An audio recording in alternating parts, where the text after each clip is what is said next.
sur les traces d'une femme exceptionnelle et inspirante que je vous invite à regarder. Un sujet signé Fabrice Gardel et Alexa Gringer sur les images d'Yvan Le Gall.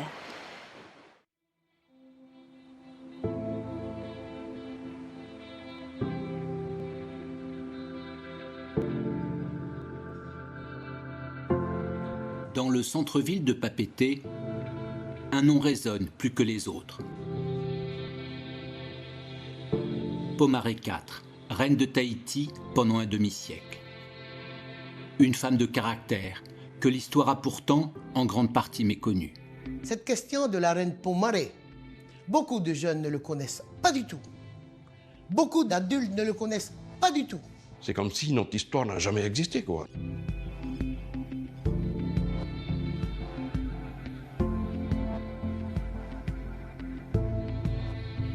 Pour retourner sur les traces de cette reine, notre cheminement commence en plein centre-ville de Papeete.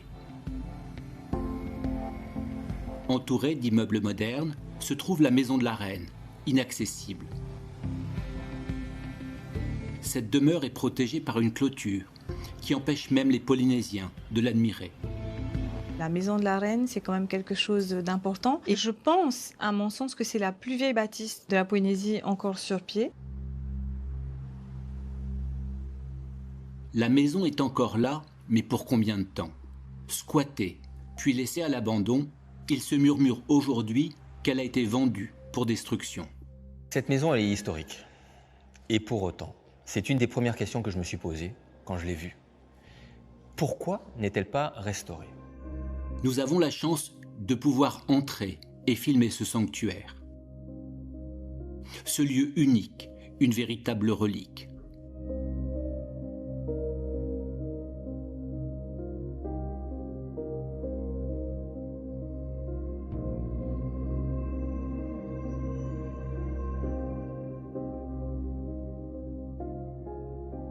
La première fois quand je suis rentré, quand j'ai ouvert ici et que quand j'ai vu un peu l'intérieur, je me suis dit, il y a de l'histoire derrière tout ça. Il y a de l'histoire et c'est dommage que quand même c'est resté comme ça. Les portraits royaux ont été enlevés, les dorures sont rongées par les termites et la poussière recouvre les noblesses évanouies. Mais l'émotion est saisissante dans ce lieu magique. Nous découvrons même un portrait de la reine. Pour comprendre le règne de Pomaré IV, il faut revenir au début de l'histoire de la colonisation.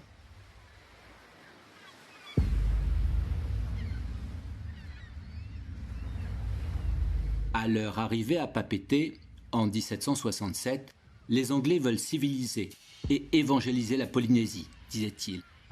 Dire nous vous avons amené la connaissance, pauvre incrédule. Pauvre incrédule.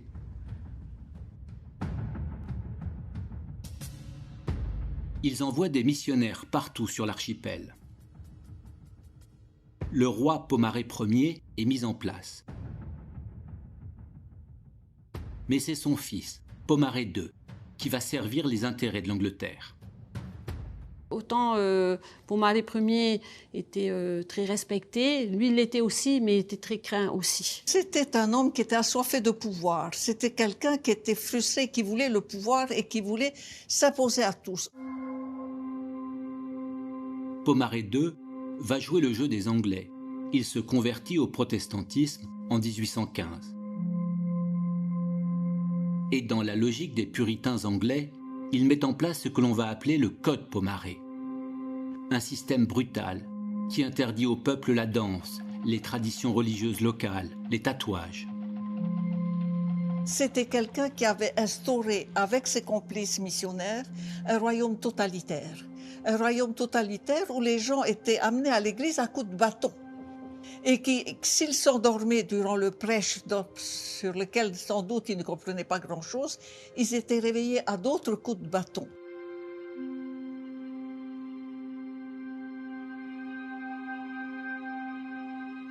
Dans les vestiges de la maison de la reine, nous retrouvons les traces de cette politique d'évangélisation massive.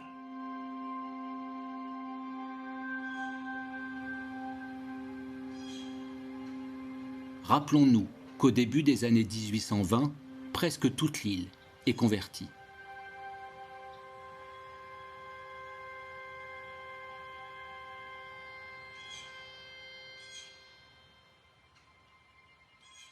À sa mort, Pomaré II laisse le royaume à son jeune fils, qui décède de dysenterie à l'âge de 7 ans.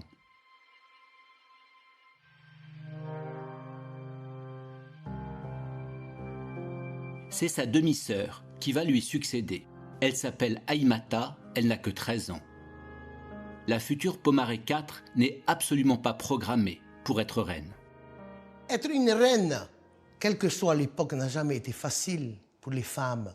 Les accidents de la vie ont fait que on l'a nommée reine. Elle ne s'attendait pas à ça.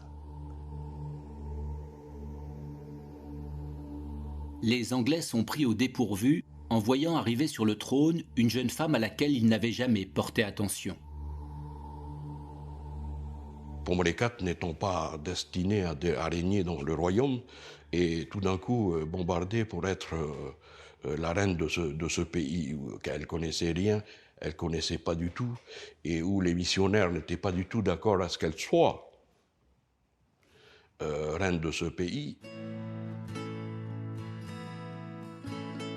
Contrairement à son père, la jeune Pomaré IV n'a pas le goût du pouvoir. C'est une femme libre, gaie. Ce qui l'intéressait, c'est de profiter de la vie. Elle vivait comme les jeunes filles de l'époque des temps pré-européens, où en fin de compte, on est libre, on fait la fête, on a des copains, comme les jeunes d'aujourd'hui. Elle passe beaucoup de temps avec ses dames de compagnie dans ces bassins d'eau douce, les bains de la reine.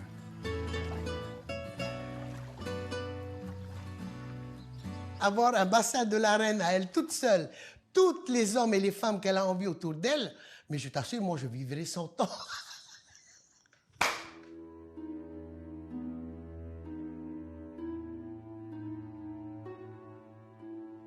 Mais la période historique est brutale. Nous sommes en plein affrontement colonial entre Anglais et Français. Des Français qui cherchent depuis des années à s'accaparer des terres dans le Pacifique. En 1842, les navires menés par l'amiral français du Petit Thouars jettent l'ancre dans la rade de Papeete. Ils imposent à la jeune Pomaré la signature d'un protectorat. La reine, qui n'a ni armée ni marge de manœuvre politique, ne peut que céder. Elle était reine, mais reine de quoi? Avec quel pouvoir, avec quels moyens, avec quelle organisation? Eh bien, elle était un petit peu perdue. La France assure sa protection, mais en échange, elle réclame des terres. Une revendication qui bouscule toutes les traditions de l'île. Il y avait des structures, des coutumes et tout. Notre peuple avait ses lois. On n'avait pas le droit de vendre nos terres, même pas de les louer. Tout le monde avait un droit à sa propriété. Dans la demeure royale, nous retrouvons ses premiers actes de propriété, reliques uniques. La France met la main sur de nombreuses terres, jusqu'aux propriétés de la couronne de Tahiti. Sur cette carte ancienne est encore indiqué l'îlot de la reine. Un bout de terre qui lui appartenait, aujourd'hui transformé en port de commerce.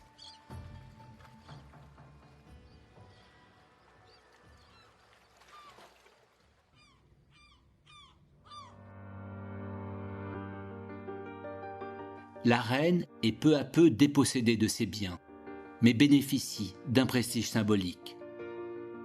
À Paris, à Londres, tout le monde s'enthousiasme pour celle que l'on appelle la reine Victoria des mers du Sud. Elle fait la une des magazines, on parle d'elle dans les salons. Et bien sûr, chacun la représente à son image. Une silhouette puritaine pour les Anglais. Une sorte de George Sand pour les Français. Une native américaine aux États-Unis. Flaubert parle d'elle, des peintres européens dressent son portrait.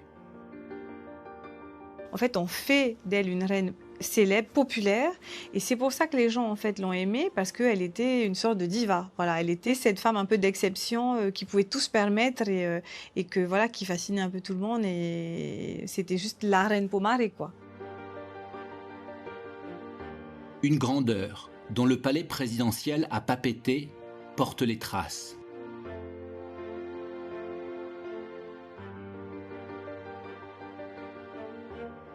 Dans la salle du Conseil des ministres, un portrait géant de la reine Pomaré surplombe nos politiques. Ironie de l'histoire, sa figure, tout en majesté, est infiniment plus imposante ici que celle du président de la République française.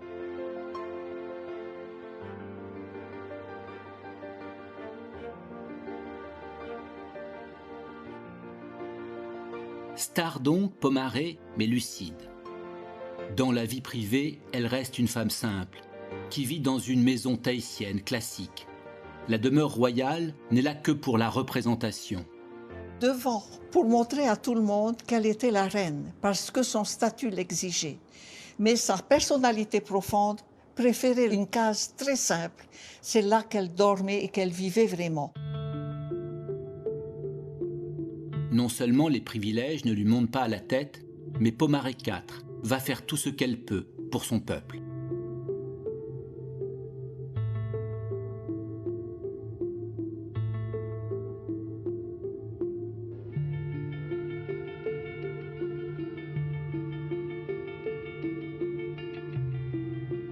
Elle va se battre pour défendre les traditions polynésiennes que son père avait voulu détruire.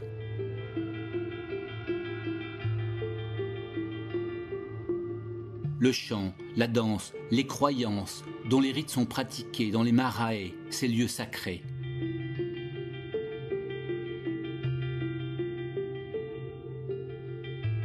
Elle a fait des choix et elle a essayé de préserver le fond de la Polynésie, c'est-à-dire sa culture, son langage. C'est ce qui nous permet d'être polynésiens. Son combat est difficile, la période est violente, son peuple se meurt. Plus de 90% de la population est décimée par les maladies. Mais Pomaré IV ne renonce jamais. En 50 ans de règne, la jeune Aïmata va mûrir avec les épreuves de la vie.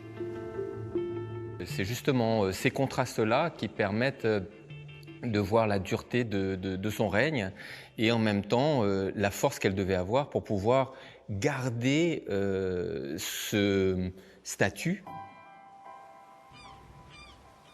Une chose est certaine. Il est temps de redécouvrir la figure de cette femme inspirante. À la jeunesse, elle a besoin de savoir d'où elle vient. Elle a besoin de savoir qui elle est.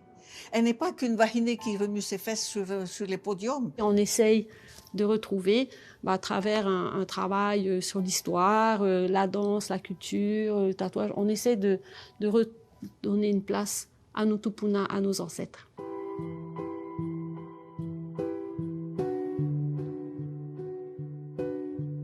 Un peuple dont l'histoire retentit sur les murs. Et si toutes les Polynésiennes étaient à leur façon des héritières de Pomaré IV.